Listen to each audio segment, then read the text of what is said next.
Ela diz assim: pastor, me tira uma dúvida. Por que os pastores e os cristãos, de uma forma geral, colocam o céu como um lugar eterno?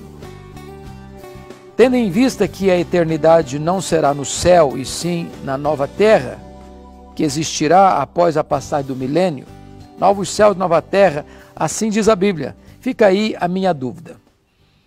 Ô Rafaela, obrigado a sua pergunta, mas tem uma série de colocações aqui que precisam ser esclarecidas. Primeiro, ainda bem que os pastores, de forma geral, afirmam que o céu é um lugar eterno. É isso mesmo. É exatamente isso. O céu é um lugar e um estado. O céu, você vê que a Bíblia fala de céu, esse espaço que você olha para cima e vê. Você vê o céu sideral, que são os mundos estelares, e você vê o terceiro céu, que é onde está o trono de Deus e para onde os remidos irão para ficar eternamente com o Senhor. A Bíblia fala de novos céus e nova terra. E não apenas de nova terra. O que a Bíblia diz está claramente posto lá em 2 de Pedro, capítulo 3, é que quando Jesus voltar, os céus que agora existem, bem como a terra e as obras que nela estão sendo entesourados para fogo. E os céus abrasados se derreterão, e os elementos se desfarão abrasados. E então nós aguardamos novos céus e nova terra, nos quais habita justiça. O que nós entendemos, Rafaela, é que a segunda vinda de Cristo vai ser o último acontecimento da história. E quando Jesus voltar, primeiro, os mortos vão ressuscitar. Segundo, os vivos serão transformados. Terceiro, acontecerá o juízo final. Quarto, haverá céu e inferno, bem-aventurança eterna e condenação eterna. Então, é muito importante entender, Rafaela, que o céu é tanto um estado quanto um lugar. Estado de bem-aventurança eterna e lugar para onde irão todos aqueles que, arrependendo-se dos seus pecados, creram na pessoa bendita do nosso glorioso Salvador e Redentor Jesus Cristo. Jesus Cristo disse para os seus discípulos lá em João 14, não se turbe o vosso coração. Credes em Deus, crede também em mim. Na casa de meu pai há muitas moradas. Se assim não fora, eu vos teria dito, pois vou preparar-vos lugar. E quando eu for e vos preparar lugar, voltarei e vos receberei, para que onde eu estou estejais vós também. Vamos à segunda pergunta. Esta pergunta vem do André Volney, e ele diz assim: pastor, eu estou há vários anos na igreja e não consigo vencer as concupiscências.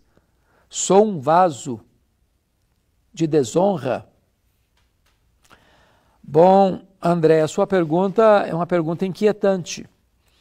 Eu não posso ousar fazer esta declaração a seu respeito, porque somente Deus tem competência para fazer esse juízo e esse julgamento. Minha palavra a você é que talvez você esteja dependendo de você mesmo para vencer os seus desejos carnais. E eu posso lhe garantir que por você não vai conseguir. Essa luta contra o pecado não alcança vitória pelo fato de você tentar, se esforçar, fazer o seu melhor, fazer promessas, jurar para você mesmo que você não vai cometer novamente aquele mesmo erro.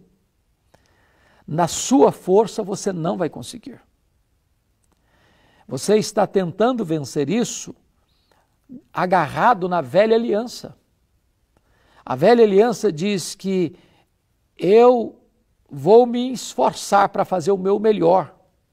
porque tudo depende de mim.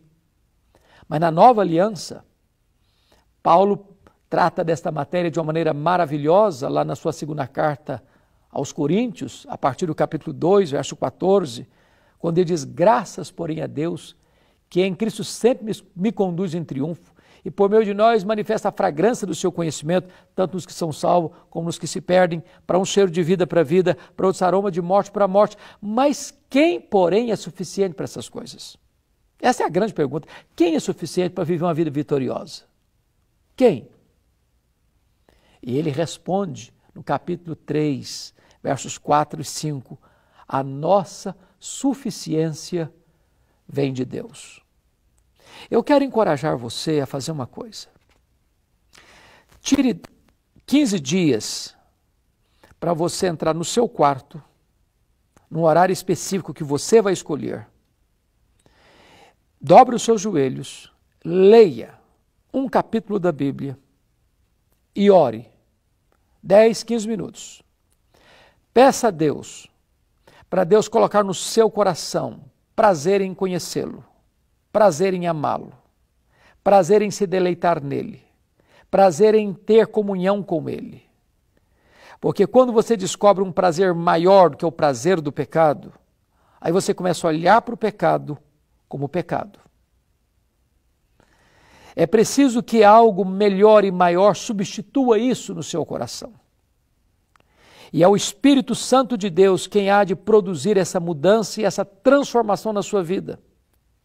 E de repente aquilo que está escrito lá em Atos 12, onde o Pedro estava preso, com sentinelas, com correntes, e o anjo de Deus vai lá e quebra as correntes, quebra as amarras, e ele chega e tem um portão de ferro e o portão se abre automaticamente.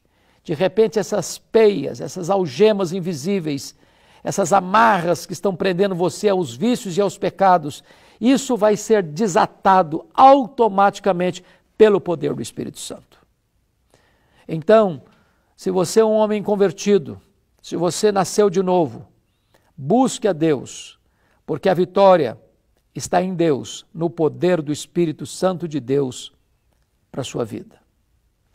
Vamos à última pergunta do programa, e esta pergunta vem da Ana Serpa. E veja bem o que a Ana Serpa está perguntando. Pastor, quando uma pessoa fica cara a cara com a morte, isso faz parte dos planos de Deus? Se alguém cometeu suicídio, também estava nos planos de Deus? Esclareça, por favor. Bom, veja bem, Ana Serpa. Veja bem, Ana Serpa. Nós precisamos distinguir com muita clareza o que é plano de Deus e o que é onisciência de Deus. Se você perguntar assim, pastor, Deus sabe o que eu passei, o que eu estou passando, o que eu vou passar, seja um momento de aflição, seja um momento de enfermidade, seja um momento onde eu sofri uma pressão grande de um assalto, de mão armada, com um revólver na minha cara.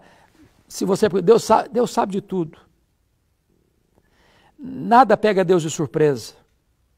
Deus não tem, como nós, situações de embaraço. Agora, se você perguntar, isso é plano de Deus? É outra coisa. Existem coisas que acontecem porque Deus determina que aconteça. O que Jó diz no capítulo 42, versículo 2. Agora eu sei que tudo podes e nenhum dos teus planos pode ser frustrado. Agora é claro que Deus não planeja o suicídio de uma pessoa porque Deus condena o suicídio. Deus não pode determinar aquilo que ele condena. Deus não pode determinar que uma pessoa acione o braço ou a arma que vai tirar e ceifar a sua própria vida. Como Deus não determina que você acione a morte de outra pessoa, seu próximo, porque ele proíbe isso, não matarás. A Bíblia diz que ninguém jamais odiou a sua própria carne, antes a alimenta e dela cuida. De tal forma que eu não posso colocar como plano de Deus, alguém matou uma pessoa porque foi plano de Deus que essa pessoa matasse, ou alguém ceifou sua própria vida, porque foi plano de Deus que ela ceifasse a sua vida. Não, nós não podemos botar na conta de Deus esta prática. Não podemos. Tudo aquilo que Deus determina é aquilo que é compatível com o seu caráter, com o caráter de Deus, com os propósitos de Deus, com a santidade de Deus, com os desígnios de Deus e com a palavra de Deus. Agora, que Deus sabe tudo quanto nós passamos, claro que Deus sabe. Mas o fato de Deus saber não significa que Deus determinou que aquilo aconteça. Este é o programa Trocando Ideias. Se você tem sua pergunta, mande para nós, que teremos muito prazer em respondê-la à luz da palavra de Deus aqui neste programa. Eu quero concluir o programa reforçando o meu convite para você nos visitar na Igreja Presbiteriana de Pinheiros. É uma igreja de portas abertas para você. Fica lá na Avenida das Nações Unidas, 6.151. Nós temos cultos todos os domingos, de 8h30 da manhã até as 7 da noite. Temos 4 cultos e 2 escolas bíblicas dominicais, para todas as faixas etárias. Toda segunda, 20 horas, Conexão com Deus. Toda terça, 2h30, Mulher Esperança. Queremos abençoar a sua vida. Se você está em São Paulo, está desigrejado, a Igreja de Pinheiros quer ser a sua igreja. Se você mora fora de São Paulo, assista as nossas programações, acesse o nosso canal do YouTube, porque temos centenas de mensagens lá para abençoar sua vida e a sua família. Deus abençoe você e até o nosso próximo programa, se Deus quiser.